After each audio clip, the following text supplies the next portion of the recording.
얼마 전에요, 저희 아들이 책을 읽다가 저에게 이런 질문을 했어요. 아빠, 칼로 물베기가 무슨 뜻이야? 칼로 물베기가 무슨 뜻이야? 이렇게 물어봤어요. 제가 세상 모든 물체가 다 칼로 베면 이렇게 날카로우니까 갈라지는데 물은 아무리 베도 다시 이렇게 합쳐지거든. 죽일 듯이 싸우다가도 언제 그랬냐는 듯이 또 금세 죽고 못 사는 그런 친한 관계를 우리가 칼로 물베기야 이렇게 표현을 해. 그랬더니 이제 지용이가 곰곰이 생각하더라고요. 그러더니 나랑 유주 같은 관계구나 이렇게 이야기를 하는 거예요. 감사하면서도 뭔가 좀 씁쓸하더라고요. 원래 형제들은 그래요? 원래 형제들은 안 갈라지는데 그렇게 배요? 네, 저는 잘 몰라가지고 굉장히 좀 새롭습니다. 형제의 세계란. 네. 제가 오늘 말씀을 시작하면서요, 이 칼로 물베기라고 하는 말이, 이 표현이 생각났던 이유는요, 어쩌면 이 말이 우리에게 있어서 가족이라고 하는 공동체에 대해서 가장 명확하게 설명해주는 한 단어가 아닐까, 이런 생각이 들었기 때문이에요. 여러분 생각해보면요, 정말 그런 것 같아요. 우리가 가족 공동체가 있잖아요. 이 가족 공동체가 세상 그 어떤 다른 공동체와는 구별되는 이유가 무엇일까요? 단순히 혈연 관계로 묶여있기 때문일까요? 그렇지 않아요.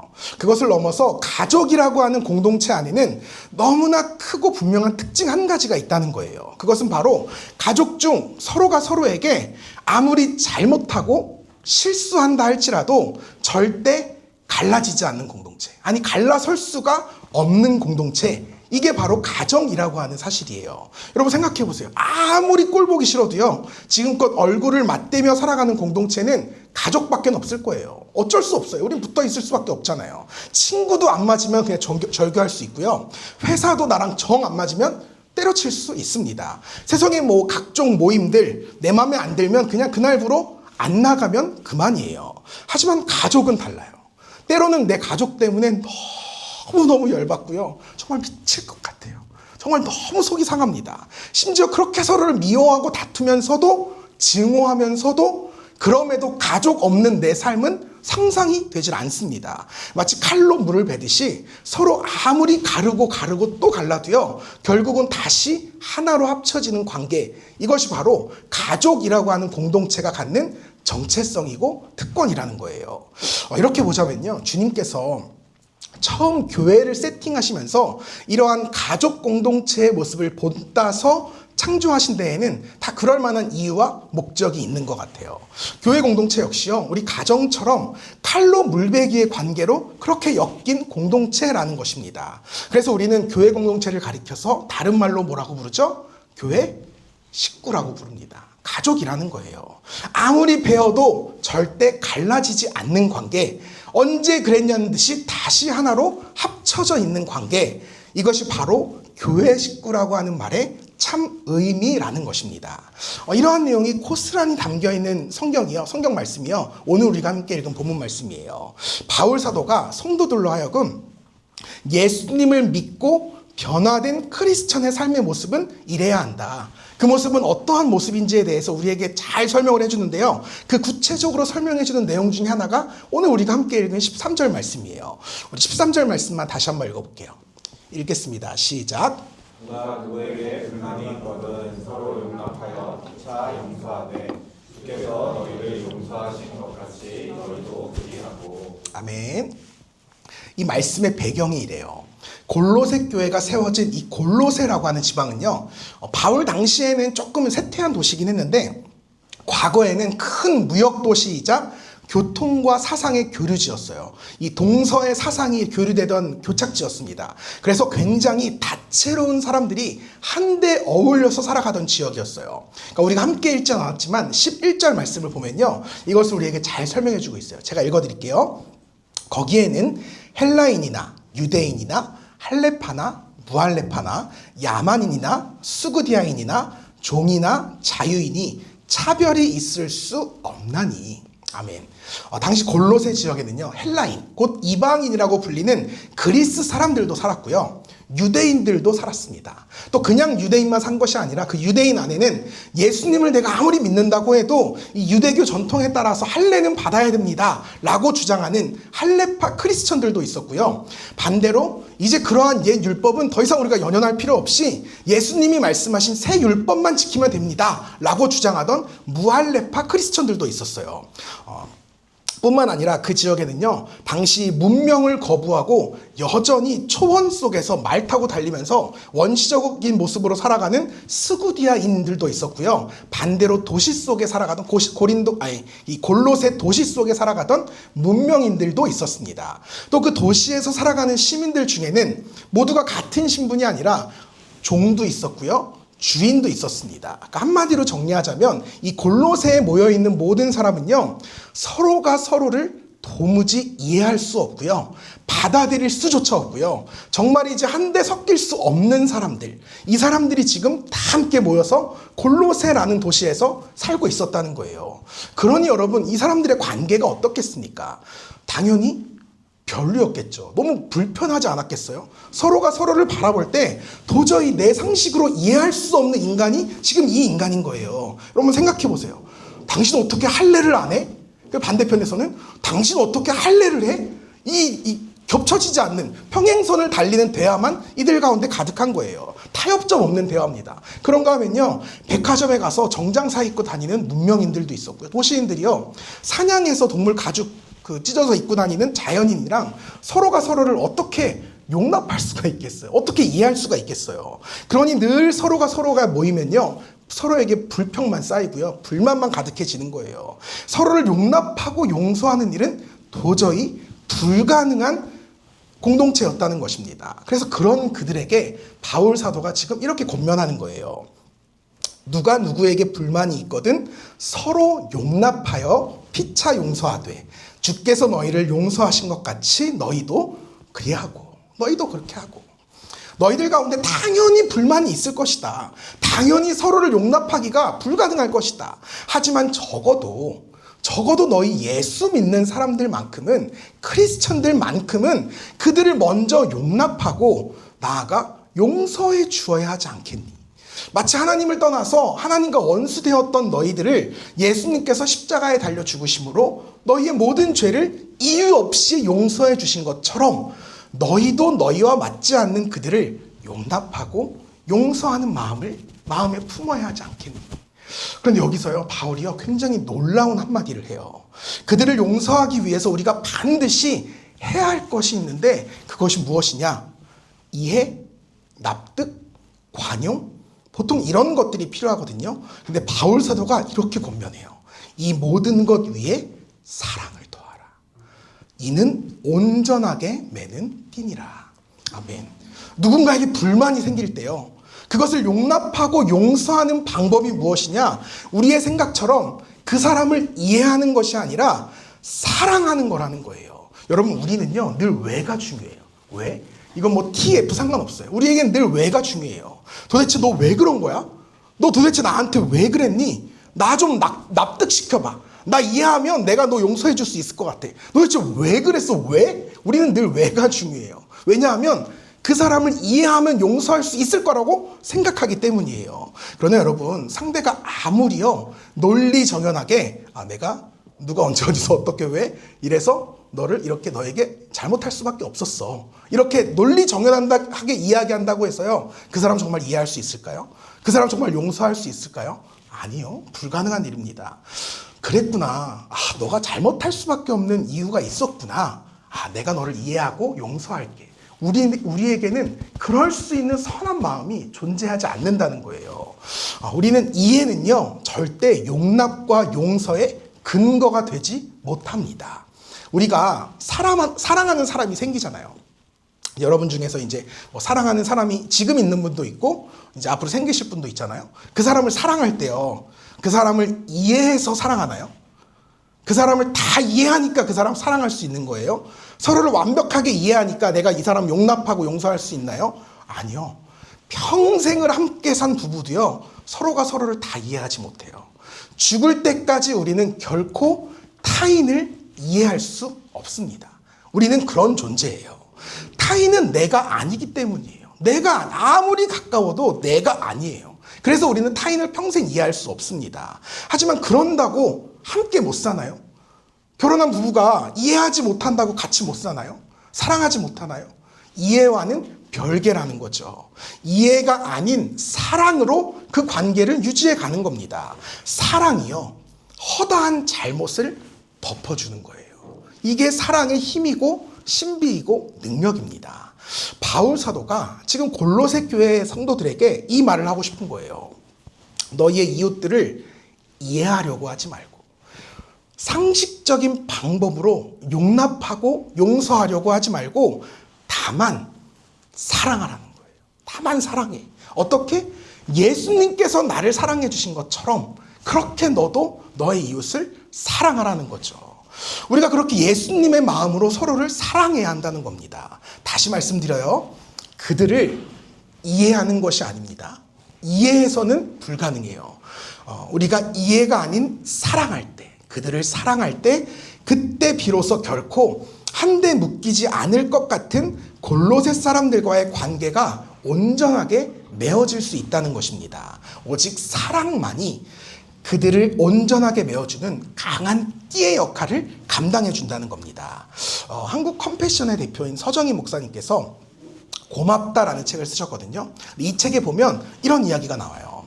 엘살바도르라고 하는 나라가 있어요. 거기에 보면 마약 소굴이라고 불리는 곳이 그런 동네가 있다고 합니다. 이 지역의 주민들은요 70% 이상이 다 마약에 중독돼 있고요. 심지어 그 마을 자체가 이 마약을 사고 파는 일로 유지된다고 합니다. 그 아주 그러니까 살벌한 동네인 거죠.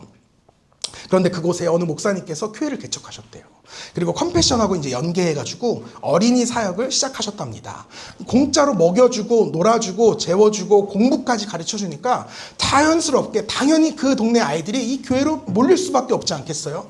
그렇게 아이들이 몰리기 시작하니까요. 이 교회를 향한 그 동네 폭력배들의 협박과 핍박이 막 시작되더랍니다. 그도 그럴 것이 그 동네에서 아이들은요. 마약을 운반하는 그 운반책으로 쓰이고 있었는데 아이들이 다 교회가 있으니까 마약을 옮길 사람이 없잖아요. 일손이 부족해진 거예요. 그래서 이제 그 폭력배들이 너 애들 모으지 마 이러면서 교회를 계속 때려 부수고 막 불태우고 이런 일을 계속 반복했다는 겁니다. 하지만 그럼에도 계속 이 컴패션 사역을 교회 사역을 이어가셨대요. 그렇게 한 6개월 정도가 흐르니까요. 폭력배들의 협박이 자연스럽게 그치게 되었대요. 그 이유가 뭐냐 하면 그 폭력배들의 자녀들도 이 교회에 나와서 공부를 배우기 시작했더라는 거죠. 그렇게 시간이 흘러서 이 아이들이 교회에 정착하고요. 크리스천이 되었어요. 그래서 자기 부모님들을 전도하기 시작합니다. 그러니까 당연히 이 마약범들과 폭력범들도 이 교회에 나오게 되었겠죠. 근데 그런 그들이요. 교회에 나와서 하나님의 말씀을 읽고 듣다 보니까 한 명씩 한 명씩 변화되기 시작하더래요. 왜 변화되었느냐? 지금이라도 내가 하나님 말씀대로 변화되면, 내가 이 말씀대로 살게 되면 적어도 내 자녀는 나와는 다른 인생을 살아갈 수 있겠구나. 나와는 다른 조금 더 깨끗하고 분명한 인생을 살아갈 수 있겠구나. 이런 소망이 생겨나더라는 거예요. 그래서 그 이후에 마약범들이요, 예수님을 영접하면서 하나둘씩 조직에서 나오기 시작했고요. 그렇게 그 마을 자체가 폭력배들이 사라지고 크리스천의 마을로 변화되는 놀라운 일이 있었다는 겁니다. 그중 한 마약범의 간증이요. 저에게 굉장히 큰 감동을 줬어요. 그 마약범이 이렇게 간증을 하더라고요. 저는 오랫동안 조직폭력단에 소속되어 마약을 팔아오던 사람입니다. 그러다 덜미를 잡혀서 감옥에 가게 되었습니다. 저 같은 사람은 감옥에 가면 웬만하면 나오기가 아주 어렵습니다. 왜냐하면 조직의 죄를 다 덮어쓰고 가기 때문에 복역 기간이 무척이나 깁니다. 그러니 가장 먼저 가족들이 떠나게 됩니다. 평생을 감옥에서 살아야 하는 제게 아무런 소망도 없으니 새로운 삶을 떠나가는 거죠. 아니나 다를까 제가 감옥에 가자 저희 아내는 바로 집을 떠날 결심을 했습니다. 그런데 그때 당시에 딸아이가 컴패션에서 양육을 받고 있었습니다. 하루는 학교 마치고 집에 돌아왔는데 엄마가 급히 가방을 싸고 있는 모습을 보았습니다. 아이는 엄마에게 엄마 갑자기 왜 그래? 왜 갑자기 가방을 싸? 이렇게 물었습니다. 그러자 저희 아내는 이렇게 말했습니다. 아빠가 지금 큰 죄를 짓고 감옥에 갔어. 앞으로 우리는 아빠를 평생 못 볼지도 몰라. 이제 우리는 아빠 없는 새 인생을 시작해야 돼. 너도 얼른 가서 너 짐 싸. 이렇게 이야기를 했대요. 그러자 잠시 무언가를 생각하던 이 딸이요. 엄마에게 이렇게 말했대요. 엄마, 아직 우리는 아빠한테 예수님을 전하지 못했잖아. 그런데 우리가 다 떠나면 예수님이 아빠를 사랑하신다는 거를 누가 아빠한테 알려줘? 누가 아빠랑 함께 있어? 그런데 그 순간 그 말에 제 아내는 짐을 싸던 손을 멈췄고 아이는 마지막으로 이렇게 말했습니다. 예수님이 아빠도 사랑하시잖아. 예수님이 아빠도 사랑하시잖아. 예수님이 아빠도 구원받기를 원하시잖아. 우리가 아니면 누가 아빠한테 그걸 알려줘. 그 말을 듣고 저희 아내는 펑펑 울었습니다. 그리고 감옥으로 찾아온 아내는 그 이야기를 하면서 당신이 얼마나 오랫동안 감옥에 있든지 딸과 함께 기다리겠다고 했습니다. 저 역시 그 말을 듣고 얼마나 울었는지 모릅니다. 그날 저는 감옥에서 저의 지난 날을 회개하며 예수님을 영접했고 예수님의 사랑을 깨달았습니다. 이후 저는 모범적인 수감 생활로 조기 석방되어 가족들의 품으로 돌아갈 수 있었고 이제 우리 가족은 예수님 안에서 너무도 행복하게 살아가고 있습니다. 이 모든 것이 정말 용납하고 용서하기 어려운 일이었음에도 불구하고 저를 끝까지 사랑해준 가족들의 사랑, 나아가 예수님의 사랑 때문에 가능한 일이었습니다. 제가 이 이야기를 읽으면서요, 야, 이것이야말로 진정한 교회 식구의 전형이지 않을까라는 생각이 들었어요. 잘못된 선택을 했던 그 아빠처럼요, 우리 아내도 늘 잘못된 선택으로 다른 이들을 불편하게 하고 나아가 피해를 주는 이들이 있습니다.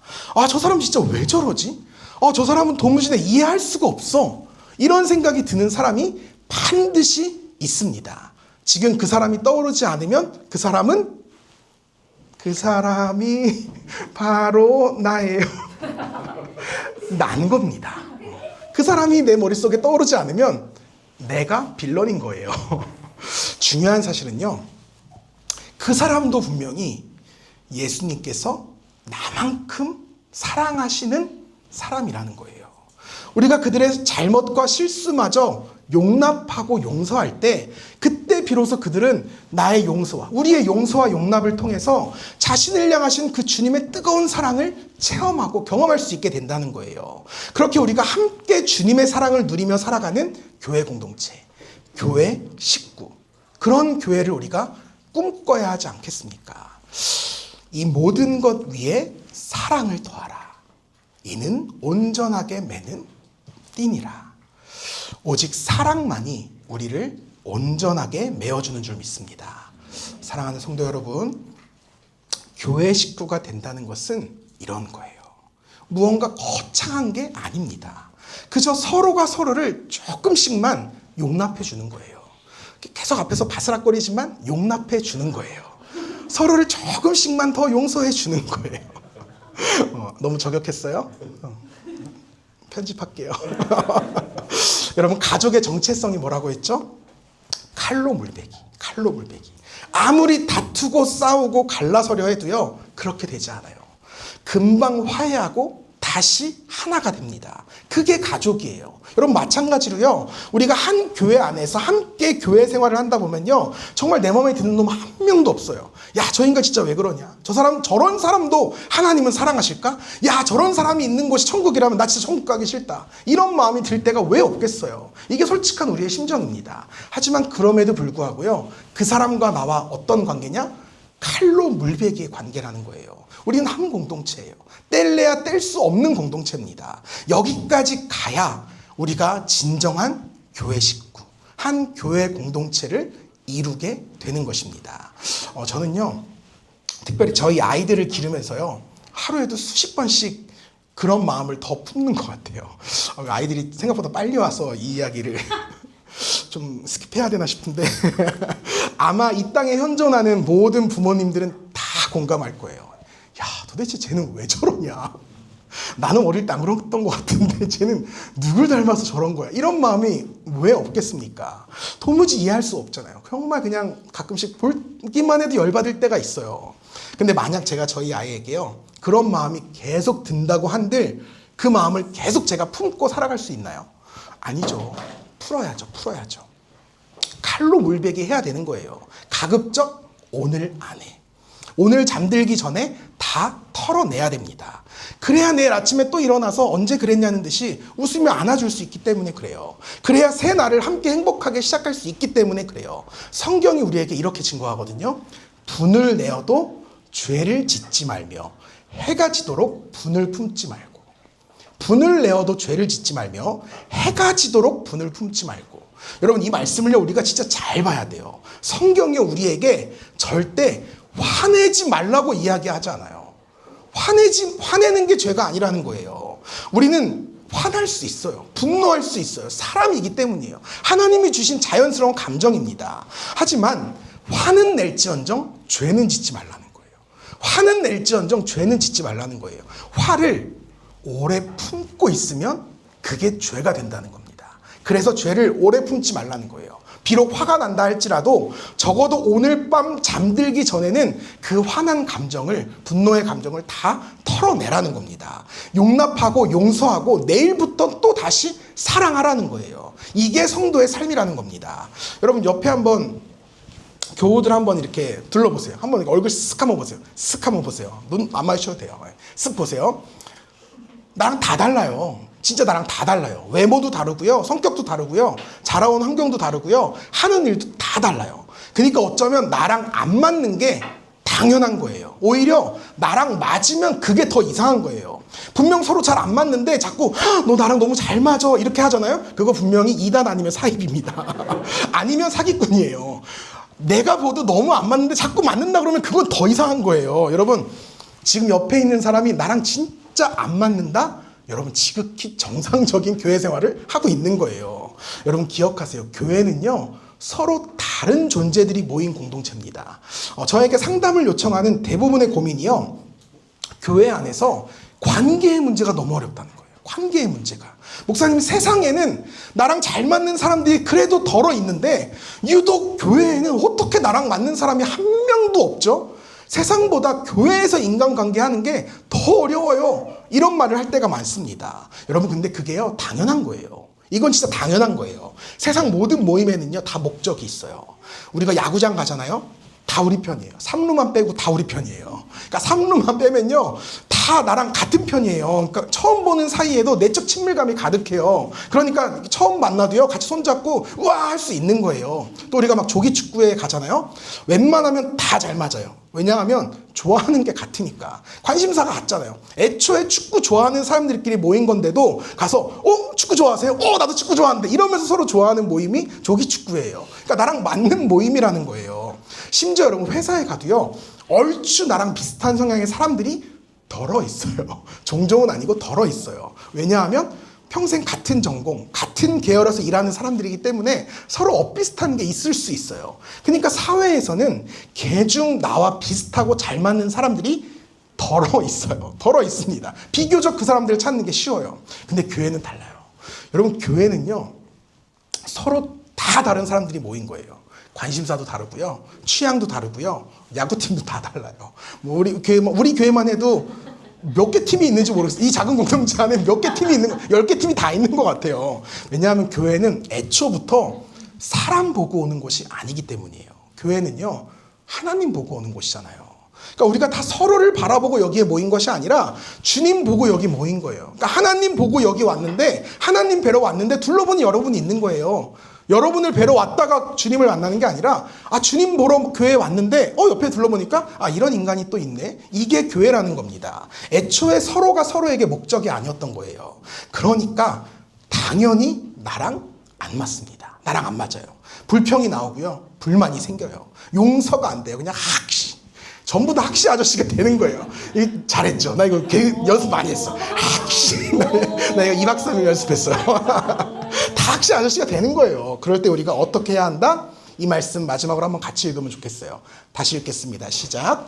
누가 누구에게 서로 용납하여 피차 용서하되 주께서 너희를 용서하신 것 같이 너희도 그리하고 이 모든 것 위에 사랑을 더하라. 이는 온전하게 매는 띠니라. 아멘. 여러분 서로를요 용납하세요. 그리고 피차 용서하세요. 다 똑같아요. 우리 다 똑같아요. 예수님께서 십자가에서 우리를 용납하고 용서하셨듯이 나도 그렇게 그 예수님의 십자가를 기억하면서 서로를 용납하고 용서하는 거예요. 예수님의 마음을, 예수님의 사랑을 조금씩 더 닮아가게 해달라고 매일 간구하며 기도해야 되는 거예요. 서로가 서로를 사랑하고 용서하고 용납하는 관계, 이것이 바로 오늘 성경이 우리에게 증거하는 교회 식구라는 겁니다. 이 과정을 통해서 우리가 조금씩 교회 식구가 되어 가는 거예요. 한순간에 되지 않아요. 조금씩 되어 가는 겁니다. 비록 시간은 더디 걸릴 수 있어요. 오래 걸릴 수 있어요. 그러나 그럼에도 불구하고 조금씩이나마 교우들을 사랑해 보세요. 정말 사랑해 보세요. 이해하려고 하지 마요. 사랑해 보세요. 때로는 진짜 내 마음에 들지 않는 말, 나를 화나게 하는 행동을 얼마나 많이 하는지 몰라요. 그러나 그거 이해하려고 하지 마세요. 저 인간 왜 저러지? 이해하려고 하지 마세요. 그럼에도 사랑하셔야 됩니다. 그래, 이번 한 번만 더. 이 심정을 가지고 한 번만 더 용서하고 사랑해야 되는 거예요. 그렇게 몇 번만 하면 된다? 490번만 하면 되는 거예요. 베드로 형님이요, 예수님에게 이렇게 물었어요. 도대체 나한테 잘못한 놈을 몇 번까지 용서해 주어야 합니까? 큰맘 먹고 내가 7번까지 용서해 주면 되겠습니까? 라고 물었어요. 그래서 예수님께서 이렇게 대답하셨어요. 예수께서 이르시되 내게 이르노니 7번뿐 아니라 7번을 70번까지라도 할지니라. 아멘. 7번에 70번, 7 곱하기 70은 490. 그럼 예수님께서 우리가 예수님 앞에서 우리가 할 도리는 다 하는 거예요. 딱 400, 더 이상 저도 얘기하지 않아요. 490번만 용서하시면 돼요. 이제 왜 이러냐? 490번만 하시면 되는 거예요. 갑자기 막 확 얹히죠. 이 인간 한 번 용서해 주는 것도 너무 불가능하고 힘들 것 같은데 490번이라니. 물론 어려운 일이에요. 저도 자신이 없어요. 그래서 여러분께 지금 바로 490번 용서하라 이렇게 말할 수는 없어요. 하지만 우리가 여러분 그렇다고 포기할 수는 없잖아요. 490번까지 도전해 보는 거예요. 어려운 일이지만 또 불가능한 일은 아닙니다. 할 수 있으니까 예수님께서 우리에게 도전하신 거예요. 불가능해 보이지만 예수님 말씀을 보면요, 다 우리가 할 수 있는 것들을 도전하십니다. 비록 더딜지라도 미약할지라도 그렇게 계속해서 우리가 조금씩 천천히 교우들을 더 사랑하고 용서하고 용납하는 훈련을 이 안에서 해나갑시다. 사람을 사랑하는 훈련을 이 안에서 해보는 거예요. 그렇게 우리가 교회 식구가 되어가 보는 거예요. 여러분, 저는요 진짜 기대가 돼요. 우리 교회 안에 정말이지 나 오늘 490번까지 용서했다 이걸 외치는 사람이 저이길 바라고요, 여러분이기를 바라요. 진짜 490번까지 용서하면 그 다음에는 용서하라 소리 안 한다니까. 하나님도 안 하실 거예요. 490번 본인이 하신 말이 있으니까. 저는요 정말 우리 안에 490번 용서하는 그 놀라운 기적의 역사가 일어나게 되기를 주님의 이름으로 축복합니다. 저는 오늘 말씀의 결론을, 오늘 설교의 결론을 주 안에 우린 하나, 이 찬양으로 맺고 싶어요. 여러분, 이 찬양이 근데요 원래 제목이 여러분 뭔지 아세요? 저는 그간 수십 년을요 그냥 주 안에 우린 하나 이렇게 이 찬양을 부르면서 살았거든요. 근데 악보를 보니까요 원제, 기대. 원제가 기대래요, 기대.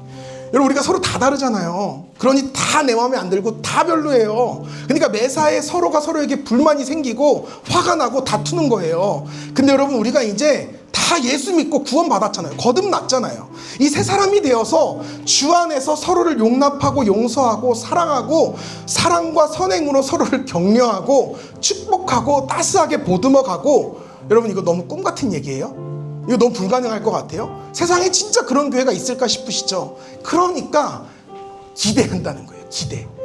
지금 내가 이런 교회에 다니는 게 아니라 그런 공동체가 되기를 꿈꾸고 기대한다는 거예요. 나의 교회 생활이, 우리 교회 생활이 그렇게 되기를, 그렇게 변화되기를 기대한다는 거 아닙니까? 우리가 그렇게 모두 교회 식구가 되어서 함께 행복하게 교회 생활하는 모습을 내가 기대한다는 거 아닙니까? 그렇게 변화된 우리 교회를 통해서 하나님께서 놀라운 일을 함께 이루어 가실 것을 기대한다는 거예요. 저는 정말 너무 기대가 돼요.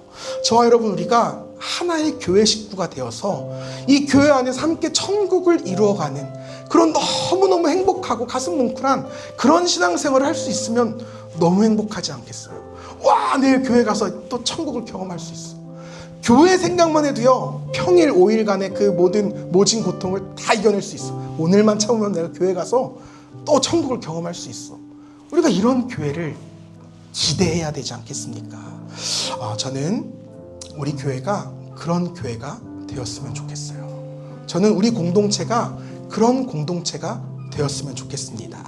여러분들도 저와 같은 꿈을 꾸세요.